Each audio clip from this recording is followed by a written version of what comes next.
Hello दोस्तों, मैं कृष्णकांत त्रिपाठी अपने चैनल में आपका स्वागत करता हूं। कल हम लोग कक्षा 11 की श्रृंखला में पढ़ रहे थे उपसमुच्चय। उसमें हम लोगों ने जाना था उपसमुच्चय की परिभाषा, वास्तविक उपसमुच्चय या उचित उपसमुच्चय और उपसमुच्चय में क्या अंतर है, ये सब हम लोग जान चुके हैं। अब उपसमुच्चयों की संख्या अगर निकालनी हो तो कैसे निकालते हैं। मान लेते हैं कोई एक समुच्चय दिया हुआ है जिसके अवयव हैं ए, बी और सी, 3 अवयव हैं।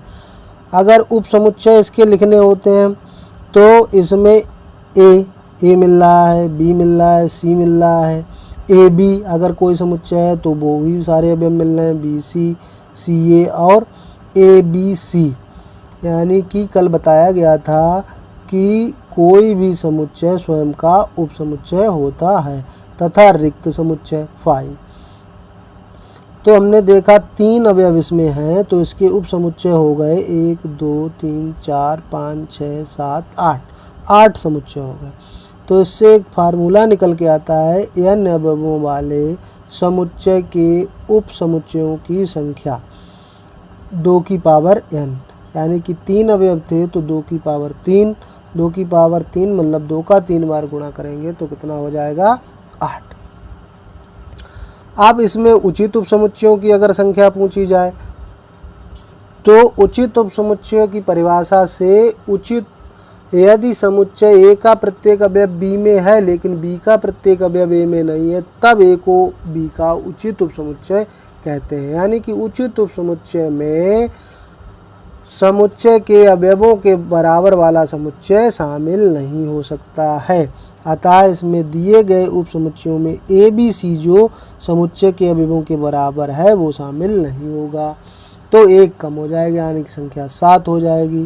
तो उचित उपसमुच्चयों की संख्या का फार्मूला बन जाता है 2 की पावर n माइनस 1। अवयव 3 है तो 2 की घात 3 माइनस 1, 8 में से 1 चला गया तो 7 बच गया। तो आई होप ये आपको समझ में आ गया होगा कि उपसमुच्चयों की संख्या और उचित उपसमुच्चयों की संख्या कैसे निकाली जाती है। अब समुच्चयों में अंतराल के प्रकार हम लोग देखेंगे। अंतराल के प्रकार, समुच्चयों में अंतराल मुख्यतः 2 प्रकार के होते हैं। एक होता है बंद अंतराल।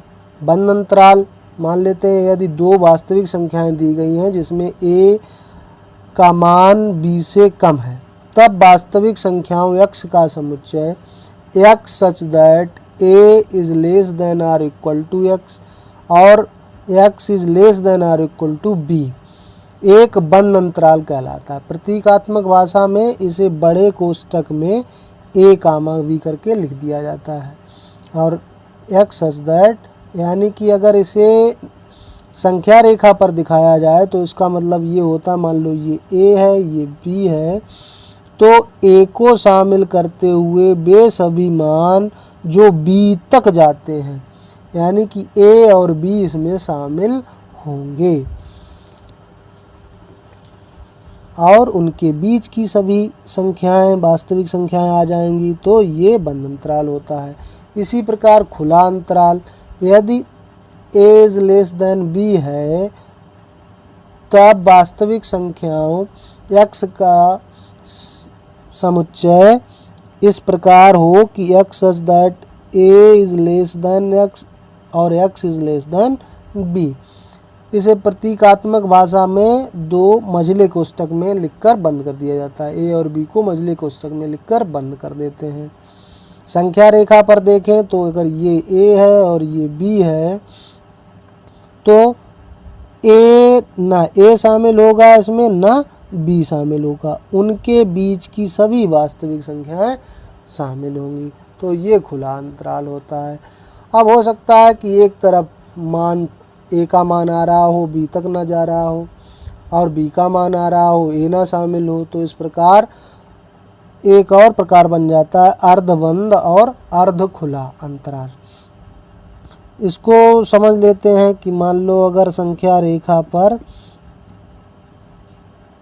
किसी वास्तविक संख्या में a शामिल है और b शामिल नहीं है, a के बाद की सारी संख्याएं b तक, b को छोड़कर, तो ये हो जाता है ए की तरफ बंद है और बी की तरफ खुला हुआ अंतराल है। इसी तरह दूसरा हो सकता है कि मान लो ए शामिल नहीं है, ए के बाद की सभी संख्याएं और बी तक, यानी कि बी इसमें शामिल है, तो ये इस तरफ खुला अंतराल है और बी की तरफ बंद है। जिधर बंद होगा उधर बड़ा कोष्ठक लगा देंगे, तो इसे ऐसे निरूपित किया जाता है। तो ये अर्ध खुला और अर्धबंद अंतराल कहलाते हैं। आशा करता हूँ आप लोगों को समझ में आया होगा। समझ में आया है तो मेरे चैनल को सब्सक्राइब अवश्य करिए, लाइक करिए, दोस्तों के साथ शेयर करिए, बेल आइकन दबाइए, जिससे टाइम टू टाइम नोटिफिकेशन आप लोगों को मिलता रहे। धन्यवाद।